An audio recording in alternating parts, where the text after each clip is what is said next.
اعوذ باللہ من الشیطان الرجیم بسم اللہ الرحمن الرحیم۔ اور جب کوئی عہد کرو تو اللہ کے عہد کو پورا کرو اور اپنی قسموں کو ان کے استحکام کے بعد ہرگز مت توڑو، جبکہ تم اللہ کو کفیل اور نگران بنا چکے ہو کہ یقیناً اللہ تمہارے افعال کو خوب جانتا ہے۔ اور خبردار اس عورت کے مانند نہ ہو جاؤ جس نے اپنے دھاگا کو مضبوط کاٹنے کے بعد پھر اسے ٹکڑے ٹکڑے کیا۔ تم اپنے معاہدے کو اس چالاکی کا ذریعہ بناتے ہو کہ ایک گروہ دوسرے گروہ سے زیادہ فائدہ حاصل کرے۔ اللہ تمہیں انہی باتوں کے ذریعے آزما رہا ہے اور یقیناً روز قیامت اس امر کی وضاحت کر دے گا جس میں تم آپس میں اختلاف کر رہے تھے۔ اور اگر پروردگار چاہتا تو جبراً تم سب کو ایک قوم بنا دیتا، لیکن وہ اختیار دے کر جسے چاہتا ہے گمراہی میں چھوڑ دیتا ہے اور جسے چاہتا ہے منزل ہدایت تک پہنچا دیتا ہے۔ اور تم سے یقیناً ان اعمال کے بارے میں سوال کیا جائے گا جو تم دنیا میں انجام دے رہے تھے۔ اور خبردار اپنی قسموں کو فساد کا ذریعہ نہ بناؤ کہ نو مسلم افراد کے قدم ثابت ہونے کے بعد پھر اکھڑ جائیں اور تمہیں رائے خدا سے روکنے کی پاداش میں بڑے عذاب کا مزہ چکھنا پڑے اور تمہارے لیے عذاب عظیم ہو جائے۔ اور خبردار اللہ کے عہد کے عوض معمولی قیمت یعنی مالی دنیا نہ لو کہ جو کچھ اللہ کے پاس ہے وہی تمہارے حق میں بہتر ہے اگر تم کچھ جانتے بوجھتے ہو۔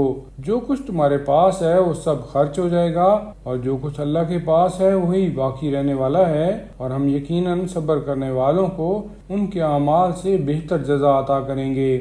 جو شخص بھی نیک عمل کرے گا وہ مرد ہو یا عورت بشرطے کہ صاحب ایمان ہو، ہم اسے پاکیزہ حیات عطا کریں گے اور انہیں ان اعمال سے بہتر جزا دیں گے جو وہ زندگی میں انجام دے رہے تھے۔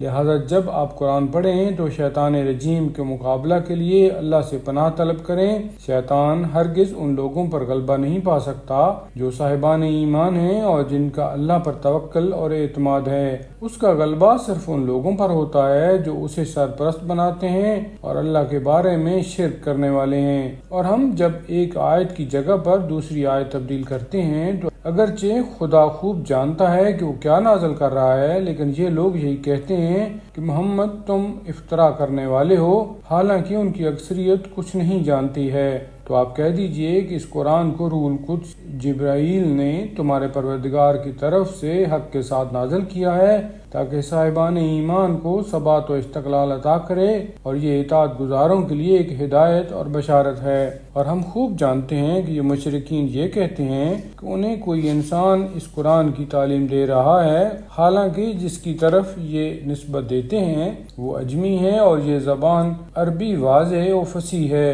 بے شک جو لوگ اللہ کی نشانیوں پر ایمان نہیں لاتے ہیں خدا انہیں ہدایت بھی نہیں دیتا ہے اور ان کے لیے دردناک عذاب بھی ہے۔ یقیناً غلط الزام لگانے والے صرف وہی افراد ہوتے ہیں جو اللہ کی آیتوں پر ایمان نہیں رکھتے ہیں اور وہی جھوٹے بھی ہوتے ہیں۔ جو شخص بھی ایمان لانے کے بعد کفر اختیار کر لے، علاوہ اس کے کہ جو کفر پر مجبور کر دیا جائے اور اس کا دل ایمان کی طرف سے مطمئن ہو اور کفر کے لیے سینہ کشادہ رکھتا ہو، اس کے اوپر خدا کا غضب ہے اور اس کے لیے بہت بڑا عذاب ہے۔ یہ اس لیے کہ ان لوگوں نے زندگانی دنیا کو آخرت پر مقدم کیا ہے اور اللہ ظالم قوموں کو ہرگز ہدایت نہیں دیتا ہے۔ یہی وہ لوگ ہیں جن کے دلوں پر اور آنکھ کان پر کفر کی چھاپ لگا دی گئی ہے، اور یہی وہ لوگ ہیں جو یقیناً حقائق سے غافل ہیں، اور یقیناً یہی لوگ آخرت میں گھاٹا اٹھانے والوں میں ہیں۔ اس کے بعد تمہارا پروردگار ان لوگوں کے لیے جنہوں نے فتنوں میں مبتلا ہونے کے بعد